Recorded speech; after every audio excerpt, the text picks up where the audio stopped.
8 साल पहले जब वो प्रेसिडेंट बने थे तो लगभग 98 मिलियन लोग गरीबी रेखा से नीचे थे, लेकिन अब उन सब को गरीबी रेखा से ऊपर ला दिया गया है आफ्टर शी जिनपिंग स्टार्टेड ए China's poverty alleviation campaign. China की पॉवर्टी लाइन लगभग 2.3 यूएस डॉलर के आसपास है। सरल शब्दों में कहें तो अगर एक दिन में एक इंसान 2.3 यूएस डॉलर कमाता है तो वो पॉवर्टी लाइन से ऊपर है, नहीं तो वो उससे नीचे है। और जब ये कहते हैं शी जिनपिंग की सारे के सारे लोग पॉवर्टी लाइन से ऊपर आ चुके हैं, इसका मतलब हर एक इंसान, इवन चाइना का पुअरेस्ट से पुअरेस्ट पर्सन भी वो 2.3 यूएस डॉलर से ज़्यादा कमाता है पर डे। अगर वर्ल्ड बैंक का पॉवर्टी लाइन थ्रेशोल्ड लिमिट देखा जाए तो वो है $1.9 पर डे, मतलब इतने से ज़्यादा $1.9 पर डे से ज़्यादा अगर कोई इंसान कमाता है तो वो पॉवर्टी लाइन से ऊपर माना जाएगा, एक्सट्रीम पॉवर्टी से ऊपर माना जाएगा। इंडिया की भी पॉवर्टी लाइन लगभग $2 के आसपास है, और अगर हम लोग परचेजिंग पावर पैरिटी में कन्वर्जन रेट माने $1 इक्वल टू 24 रुपीज़ के आसपास, तो मतलब हमारे देश के अंदर भी लगभग अगर कोई 48-49 रुपीज़ कमाता है पर डे तो माना जाता है कि वो पॉवर्टी लाइन से ऊपर है। देखिए, एक्सचेंज रेट पे हम कन्वर्जन नहीं करते हैं जब पॉवर्टी लाइन की बात करते हैं, तो हम कन्वर्जन करते हैं परचेजिंग पावर पैरिटी पे when we talk about poverty line, क्योंकि पॉवर्टी लाइन में जो purchasing power is more important concept, उस पैसे से वो गरीब इंसान कितने कमोडिटीज़ खरीद पा रहा है, दैट इज़ मोर इम्पॉर्टेंट और better way of comparison, and that is why in purchasing poverty line we take purchasing power parity for conversion. अब अगर इंडिया में पॉवर्टी की बात की जाए तो हाल फिलहाल में नीति आयोग ने एक रिपोर्ट पब्लिश की थी ऑन पॉवर्टी, जिसमें उसने बताया था कि इंडिया के अंदर रूरल एरियाज़ में गरीबी ज़्यादा है as compare to urban area, और इंडिया के पॉवर्टी लाइन के हिसाब से लगभग 25.7% लोग अभी भी पॉवर्टी लाइन से नीचे हैं इन रूरल एरियाज़, जबकि अर्बन एरिया में सिचुएशन थोड़ी सी बेहतर है and about 13.7% people in urban areas live below the poverty line. Poverty estimation कैसे करते हैं वो भी ज़रा ब्रीफली समझ लेते हैं। देखिए, इनकम या ओवरऑल कंजम्पशन के बेसिस पे एक पॉवर्टी लाइन डिटरमाइन की जाती है। इनकम की एक दिन में एक इंसान इतना कमाता है या महीने में इतना कमाता है, एक तरीका तो ये है पॉवर्टी लाइन डिटरमाइन करने का। दूसरा तरीका है कंजम्पशन का, कि ये इंसान एक दिन में कितना कैलोरी कंज्यूम करता है या कितने कमोडिटीज़ को कंज्यूम करता है। एक पर्टिकुलर लिमिट से ज़्यादा ये पर डे कंज्यूम करता है तो फिर इसको माना जाएगा कि ये पॉवर्टी लाइन से ऊपर है, अदरवाइज नीचे। तो इस तरीके से पॉवर्टी लाइन डिटरमाइन होती है और कैटेगराइजेशन की जाती है above poverty line and below poverty line population की।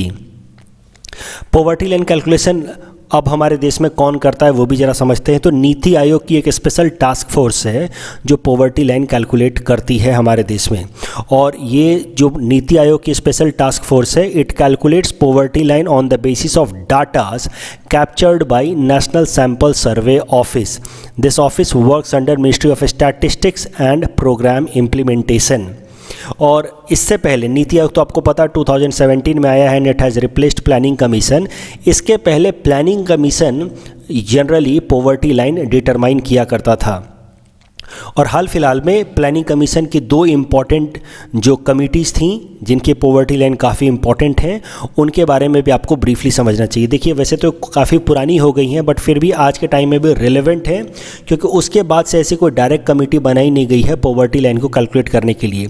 इसके बाद से नीति आयोग की टास्क फोर्स ही पॉवर्टी लाइन कैलकुलेट करती है। तो जो 2 इम्पॉर्टेंट कमेटी जो प्लानिंग कमीशन ने बनाई थी in 21st century in order to calculate poverty line, वो है Suresh Tendulkar committee that was constituted in 2005 and second is Rangarajan committee that was constituted in 2009। Suresh Tendulkar committee पहले बनाई गई थी और सुरेश तेंदुलकर कमेटी ने काफ़ी कंजर्वेटिव एस्टीमेट लगाया था। सुरेश तेंदुलकर कमेटी के हिसाब से अगर कोई इंसान 29 रुपये पर डे कमाता है इन अर्बन एरिया, या फिर अगर रूरल एरियाज़ में 22 रुपये पर डे कमाता है इन 2009 एंड 10 के हिसाब से उन्होंने बताया था, तो वो पॉवर्टी लाइन से ऊपर है। और अगर 2011-12 के हिसाब से अगर इन्फ्लेशन को इनकॉर्पोरेट कर लिया जाए तो अगर कोई इंसान 33 रुपीज़ कमाता है अर्बन एरिया में या 27 रुपीज़ कमाता है रूरल एरियाज़ में, तो पॉवर्टी लाइन से ऊपर है। तो मुद्दा ये है कि जब सुरेश तेंदुलकर कमेटी बनाई गई और उन्होंने इस तरह का कंजर्वेटिव डाटा जब दिया कि 29 रुपये से ज़्यादा जो कमाता है वो पॉवर्टी लाइन से ऊपर है, तो बहुत ज़्यादा इसका क्रिटिसिज्म भी हुआ। तो उसके 3-4 साल बाद ही प्लानिंग कमीशन एक दूसरी कमेटी बनाई, रंगराजन कमेटी, और रंगराजन कमेटी ने थोड़ा ज़्यादा रेंज निकाला पॉवर्टी लाइन का। उन्होंने कहा कि अगर कोई इंसान 40 रुपये से ज़्यादा कमाता है अर्बन एरिया में पर डे और 27 रुपये से ज़्यादा कमाता है रूरल एरिया में पर डे इन 2009-10, तो वो पॉवर्टी लाइन से ऊपर है। 2011-12 के उन्होंने थोड़ा बढ़ा दिया, 47 रुपीज़ या उससे ज़्यादा कमाता है अर्बन एरिया में या 30 रुपीज़ या उससे ज़्यादा कमाता है रूरल एरियाज़ में, तो वो पॉवर्टी लाइन से ऊपर है। तो ये था सुरेश तेंदुलकर कमेटी और रंगराजन कमेटी के रिकमेंडेशंस। इतना याद रखना मोटा मोटा कि सुरेश तेंदुलकर कमेटी को काफ़ी ज़्यादा क्रिटिसाइज़ किया गया था। उसके बाद रंगराजन कमेटी बनाई गई और रंगराजन कमेटी ने थोड़ा सा पॉवर्टी लाइन को ऊंचा कर दिया, और यही कारण है कि रंगराजन कमेटी के हिसाब से हमारे देश के अंदर जो गरीब हैं उनकी ओवरऑल पॉपुलेशन ज़्यादा है। लगभग 30% के आसपास के लोग ऐसे हैं जो हमारे देश में पॉवर्टी लाइन के नीचे हैं अकॉर्डिंग टू रंगराजन कमेटी, जबकि सुरेश तेंदुलकर ने इतना नीचे ही कर दिया था पॉवर्टी लाइन कि बहुत कम लोग थे पॉवर्टी लाइन के नीचे। यहाँ आप देख सकते हैं।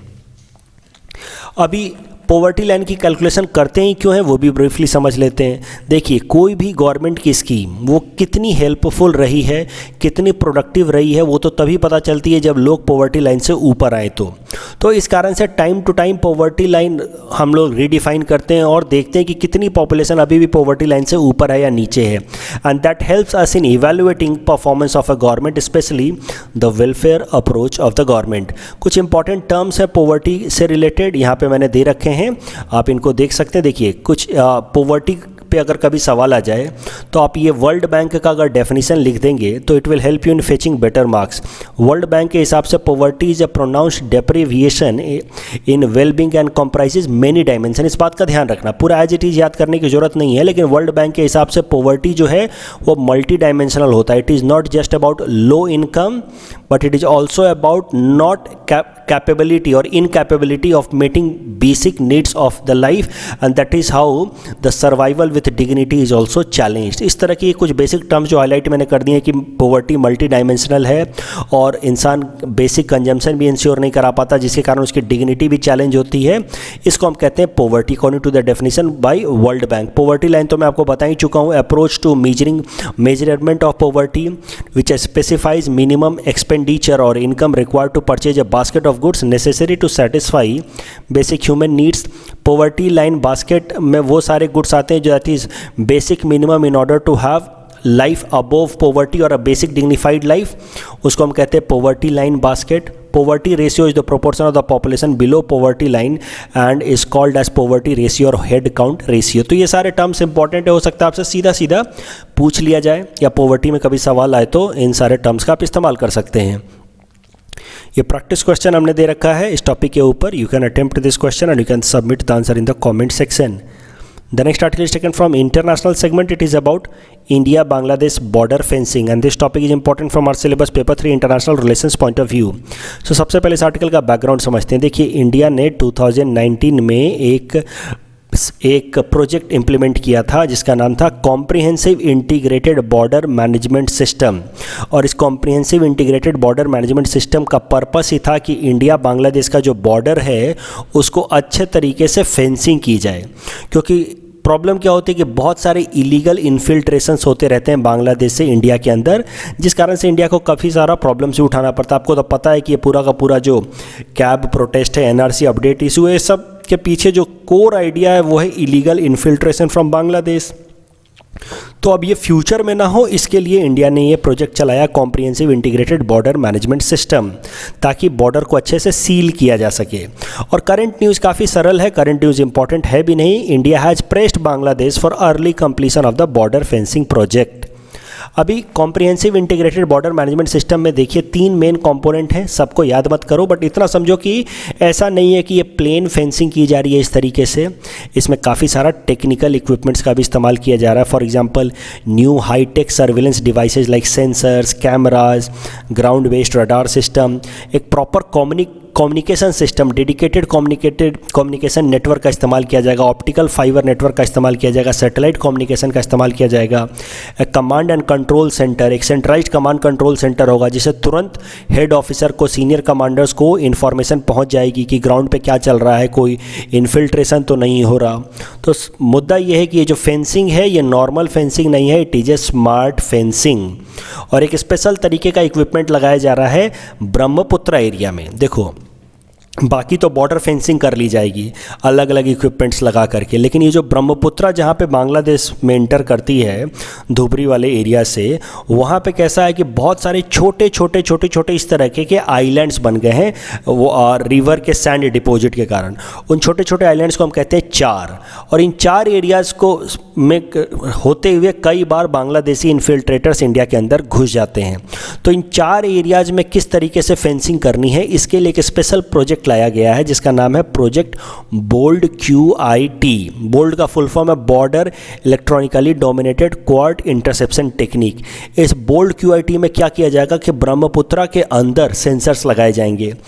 ऊपर से ये अनफेंस्ड लगेगा, ऊपर से लगेगा कि कुछ भी नहीं है यहाँ पे, लेकिन ब्रह्मपुत्रा के अंदर सेंसर्स लगाए जाएंगे, डेटा नेटवर्क सिस्टम लगाया जाएगा, माइक्रोवेव कम्युनिकेशन किए जाएंगे, ऑप्टिकल फाइबर केबल बिछाए जाएंगे ब्रह्मपुत्रा के नीचे, ताकि अगर कोई भी इलीगल इन्फिल्ट्रेशन हो तो हमें इसका पता लग जाए। तो मुद्दा ये है कि ओवरऑल पूरे एरियाज़ में बॉर्डर फेंसिंग के लिए हम जो प्रोजेक्ट लेकर के आए हैं उसका नाम है comprehensive integrated border management system. लेकिन एग्जैक्टली ब्रह्मपुत्रा के पास जो हमने बॉर्डर मैनेजमेंट का प्रोजेक्ट लाया है वो है प्रोजेक्ट बोल्ड QIT, जिसमें ब्रह्मपुत्रा के अंदर सेंसर्स लगाए जाएंगे। अभी बॉर्डर फेंसिंग की ज़रूरत क्यों है वो भी ब्रीफली समझ लेते हैं। तो देखिए, जैसा कि मैंने आपको बताया, इलीगल इमिग्रेशन एक बहुत बड़ा प्रॉब्लम है असम के अंदर। Illegal immigration coming from Bangladesh and that has been huge influx since 1970 war of independence of Bangladesh. उसके अलावा इनएडिक्वेट बॉर्डर फेंसिंग के कारण बहुत सारा लोग जो इलीगल माइग्रेशन करके आसाम में एंटर कर जाते हैं, तो आसाम के अंदर भी पॉलिटिकल इशूज़ बनते हैं। आसाम के अंदर भी कई सारे कम्युनिटी जो इसके खिलाफ प्रोटेस्ट करते हैं, तो हमारे यहाँ पे पॉलिटिकल टर्बुलेंस क्रिएट होता है because of this illegal migrants. वो इलीगली माइग्रेट करके हमारे लिए इकोनॉमिक प्रॉब्लम्स तो कर ही रहे हैं, साथ ही साथ पॉलिटिकल इनस्टेबिलिटी भी क्रिएट कर रहे हैं। उसके अलावा कई सारे इलीगल माइग्रेंट जो बांग्लादेश से आते हैं, they are engaged in smuggling, जैसे कि जामदानी साड़ी, राइस, सॉल्ट या कैटल स्मगल करके भागते रहते हैं। यहाँ देख सकते हैं आप कैसे असम पुलिस ने कैटल स्मगलर्स ऑफ बांग्लादेश को पकड़ा है। तो इस तरह के कई सारे इश्यूज होते रहते हैं जो इस comprehensive integrated border management system से कंट्रोल किए जा सकते हैं, बोल्ड QIT प्रोजेक्ट से कम किए जा सकते हैं। The next article is taken from national segment, it is about lateral entry and this topic is important from our syllabus paper 3 governance point of view. So lateral entry क्या है पहले वो समझते हैं। देखिए, बहुत बार नॉर्मली तो आपको पता है कि अगर आपको किसी गवर्नमेंट डिपार्टमेंट में हायर लेवल पे पहुंचना है तो आपको स्टेट गवर्नमेंट या सेंट्रल गवर्नमेंट की सर्विसेज ज्वाइन करनी होंगी। जैसे आप स्टेट गवर्नमेंट की हायर पोस्ट पे पहुंचना चाहते हैं तो state services ACS APS post में जा सकते हैं। सेंट्रल गवर्नमेंट की हायर पोस्ट पे पहुंचना तो आप IAS IPS IRS इन पोस्ट में आपको जाना होगा, तब जाकर के आप अंडर सेक्रेटरी, प्रिंसिपल सेक्रेटरी, ये सब पोस्ट आपको मिल सकती है। लेकिन कई दफ़ा सरकार करती क्या है कि प्राइवेट सेक्टर के कुछ एक्सपर्ट्स को वो डायरेक्ट इन तरह के पोस्ट पे, अंडर सेक्रेटरी या सेक्रेटरी पोस्ट पे अपॉइंट कर देती है। उसी को कहते हैं लैटरल एंट्री। कई सारे एक्सपर्ट्स को इस तरीके से अपॉइंट किया गया है। For example nuclear scientist Homi Jahangir Bhabha, agricultural scientist MS Swaminathan, V Krishnamurthy, साम Pitroda electronics expert, Raghuram Rajan financial expert, इनको सीधा ला करके RBI का गवर्नर बना दिया गया। तो इस तरीके से लैटरल एंट्री कराई जाती है। हाल फिलहाल में भी कई सारी लैटरल एंट्री हुई हैं, यहाँ पे आप इनका नाम देख सकते हैं, सब रटने की ज़रूरत नहीं है। बट फिर भी इंडिया के अंदर लैटरल एंट्री काफ़ी कम प्रैक्टिस होती है। US, ब्रिटेन, बेल्जियम, जर्मनी जो डेवलप्ड कंट्रीज हैं वहाँ पे lateral entry is more common phenomena. Lateral entry से फ़ायदे क्या होते हैं वो देखते हैं। बेनिफिट्स, अलग अलग फील्ड्स के एक्सपर्ट्स मिल सकते हैं हमें। उसके अलावा एफिशिएंसी आती है, जब एक्सपर्ट्स आएंगे अलग अलग फील्ड्स के तो काम करने में एफिशिएंसी भी आएगी। और जो पर्सनल शॉर्टेज की कमी है, प्रॉब्लम्स हैं, जो अलग अलग फील्ड्स में एक्सपर्ट्स के शॉर्टेज की प्रॉब्लम है हमारी सरकार के अंदर, वो इशूज़ भी काफ़ी हद तक टैकल किए जा सकते हैं। और सिविल सर्विसेज में लिबरलाइजेशन की पॉलिसी को ये बेहतर तरीके से इम्प्लीमेंट कर सकते हैं। मतलब सिविल सर्विसेज के अंदर जो एक रेड टेपिज्म का इशू है, सिविल सर्विसेज के अंदर एक प्रॉब्लम है कि वो हर फील्ड में इफ़ेक्टिवली काम नहीं कर पाते। इन सारे प्रॉब्लम्स को भी ये बेहतर तरीके से टैकल किया जा सकता है विथ लेटरल एंट्री। लेकिन कुछ चैलेंजेस भी हैं with lateral entry. Process transparent होना चाहिए जिनको भी हम लेटरल एंट्री करा रहे हैं। ऐसा भी तो हो सकता है कि कुछ लोग गवर्नमेंट के करप्ट ऑफिशियल्स ही दूसरे प्राइवेट सेक्टर के एंटरप्राइजेस के लोगों को लेटरल एंट्री करा दें आफ्टर सम ब्राइब और करप्शन इश्यूज। तो ये प्रॉब्लम्स हैं। तो प्रोसेस ट्रांसपेरेंट होना चाहिए। और profit motive versus public service का एक बड़ा कन्फ्लिक्ट ऑफ इंटरेस्ट रहता है, क्योंकि जो प्राइवेट सेक्टर में जिसने काम किया है उसका प्रॉफिट मोटिव रहता है। मान लीजिए टाटा मोटर्स का एक सीनियर लेवल के ऑफिसर को हमने सीधा सीधा सरकार में एंट्री दे दी, तो पहले तो वो टाटा मोटर्स में रह चुका है। अब सरकार में आने के बाद भी उसकी एलिजियंस हो सकता है कि टाटा मोटर्स की तरफ हो। फिर वो profit motive versus public service का कन्फ्लिक्ट हो सकता है। वो हो सकता है कि सरकार में जाने के बाद भी कुछ ऐसे पॉलिसीज लेकर के आए जिससे टाटा मोटर्स को फ़ायदा हो। तो ये कन्फ्लिक्ट हमेशा या इंटरनल इश्यूज बने रहते हैं। इंटरनल रेजिस्टेंस के इश्यूज हैं। जो पहले से ब्यूरोक्रेट्स हैं, सिविल सर्वेंट्स हैं, आईएएस ऑफिसर्स हैं, वो नहीं चाहते कि लेटरल एंट्री हो। वो सरकार पे हमेशा दबाव बना के रखते हैं, क्योंकि उनको लगता है भाई हमने इतनी मेहनत करके हम आईएएस बने हैं, तो अब बाकी लोग क्यों इसमें घुसे, बस आईएएस करके ही लोग आ पाएँ, ऐसा वो चाहते हैं। उसके अलावा एससी एसटी या ओबीसी कम्युनिटीज़ के लिए जो रिजर्वेशन होती है नॉर्मली गवर्नमेंट एग्जाम्स में, वो फिर लेटरल एंट्री में ख़त्म हो जाती है। तो ये सब कुछ प्रॉब्लम्स हैं। करंट न्यूज़ काफ़ी सरल है, ज़्यादा इंपॉर्टेंट है नहीं, जिस कारण से आर्टिकल आया है कि यूपीएससी ने 3 ज्वाइंट सेक्रेटरी पोस्ट के लिए और 27 डायरेक्टर पोस्ट के लिए सेंट्रल गवर्नमेंट के अंदर उन्होंने लेटरल एंट्री का एक एप्लीकेशन रिलीज़ किया है, एडवर्टीजमेंट रिलीज़ किया है। ये जो लेटरल एंट्री होगी ये 3 से 5 साल तक के लिए होगी, लेकिन इसमें कोई भी एससी एसटी या ओबीसी कम्युनिटी के लिए सीटें रिजर्व नहीं हैं। अभी लेटरल एंट्री हाल फिलहाल में न्यूज़ में बहुत है, हो सकता है इस पर सवाल भी आ जाए। तो आपको एक मुद्दा ज़रूर याद रखना है, एक पॉइंट ज़रूर याद रखना है कि नीति आयोग ने अपने 3 ईयर एक्शन एजेंडा में जो 2017 में ही पब्लिश हुई थी, उसमें उन्होंने कहा था कि लेटरल एंट्री को भारत सरकार को प्रमोट करना चाहिए। लेकिन दिक्कत क्या है कि ये जो ब्यूरोक्रेट्स हैं ये लेटरल एंट्री होने नहीं देते हैं। ये चाहते हैं कि बस हम ही लोग रहें और कोई दूसरा फील्ड का एक्सपर्ट इस फील्ड में ना आ पाए, सरकार के अंदर ना आ पाए। The next article is taken from Assam segment. It is about systemic weakness of Assam tea. This topic is important from our syllabus paper 6 Assam issues point of view. So इस article में बताया गया है कि Assam plantation workers क्या tea plantation workers क्या problems face करते हैं, क्या सिस्टेमिक वीकनेस है असम टी इंडस्ट्री के अंदर। तो सबसे बड़ा जो वीकनेस है असम टी इंडस्ट्री का वो है लो वैल्यू एडिशन। हमारे यहाँ होता क्या है कि हमने बस असम के अंदर टी गार्डन्स बना रखे हैं, टी प्लकिंग कराते हैं, लेकिन बाकी जो वैल्यू एडिशन की एक्टिविटीज़ हैं जैसे ब्लेंडिंग, पैकेजिंग या मार्केटिंग, ये सब चीज़ ज़्यादातर असम से बाहर होता है। तो मतलब इस टी प्रोडक्शन में भी जो सबसे ज़्यादा असम के अंदर हो रहा है, पूरे इंडिया के अंदर 50% असम के अंदर ही हो रहा है टी प्रोडक्शन, लेकिन उसमें भी टी के कारण जो कमाई हो रही है वो सब असम को नहीं आ रहा, बहुत सारा बाहर के रहने वाले लोगों को हो रहा है। देखिए एक ILO ने एक स्टडी कंडक्ट कराई थी, इंटरनेशनल लेबर ऑर्गेनाइजेशन एक स्टडी कंडक्ट कराई थी। इसके हिसाब से ये जो पूरा का पूरा टी जो हम खरीदते हैं, मान लीजिए आज ए टी कंज्यूमर मैंने 100 रुपये दिए, तो 100 रुपये में से 50% of the money goes to the retailer जिसने रिटेल में वो बेचा है tea product, 33% goes to the blender, 7% to the factory, 6% to the buyer और agent, only 1% goes to the tea auctioneer या ब्रोकर जो ये टी गार्डन बनाता है, and only 0.16% goes to the tea plucker. तो 100 रुपये में से बस 16 पैसा इन लोगों को पहुंचता है और बस 1 रुपया इस टी गार्डन वाले ओनर को पहुंचता है, जबकि ज़्यादातर पैसा जो बाहर बैठे जो मीडिया का जो कंपनी वाले हैं, पैकेजिंग वाले हैं, ब्लेंडिंग वाले हैं, उनको पहुंचता है। तो मतलब टी उगाने के बाद भी टी एक्टिविटी से जो ज़्यादातर कमाई होती है वो असम के अंदर ना आकर के बाहर ही रहती है। उसके अलावा प्लांटेशन वर्कर्स की हालत बहुत ख़राब है। प्लांटेशन वर्कर्स के वेलफेयर के लिए एक स्कीम है, एक एक्ट है, प्लांटेशन लेबर एक्ट 1951, जिसमें बात की गई है कि इनके हाउसिंग का फैसिलिटी दिया जाएगा, मेडिकल फैसिलिटी दिया जाएगा, स्कूल फैसिलिटीज़, क्रेश फैसिलिटीज़ दी जाएंगी। लेकिन ऐसा कुछ भी प्रोवाइड होता नहीं है। ये लोग इस तरीके से रहते हैं काफ़ी प्लाइटफुल कंडीशन में। और प्लांटेशन वर्कर्स के लिए अलग से कानून है, प्लांटेशन लेबर एक्ट, तो इनके लिए फिर मिनिमम वेजेज एक्ट भी एप्लीकेबल नहीं होता है, और इस कारण से प्लांटेशन लेबरर्स को मिनिमम वेजेज भी अवेलेबल नहीं होते हैं। प्लांटेशन लेबरर्स को ऑन एन एवरेज 167 रुपीज़ मिलते हैं पर डे में। That is only about 58% of the minimum wages available to the workers in other fields. तो हर तरीके से प्लांटेशन वर्कर्स की हालत ख़राब है। इकोनॉमिक कंडीशन हो, सोशल कंडीशन हो, मेडिकल कंडीशन हो, उनकी हालत ख़राब है। और हो क्यों ना, क्योंकि वैल्यू एडिशन होता नहीं है। ज़्यादातर कमाई तो बाहर बैठे रिटेलर्स, पैकेजर्स, ब्लेंडर्स खा रहे हैं। आसाम के अंदर तो पैसा आ ही नहीं रहा है। In our segment, most probable PT topics for upcoming APSC, today we'll cover topic number 443 to 445. Topic number 443 is about Beer Silarai.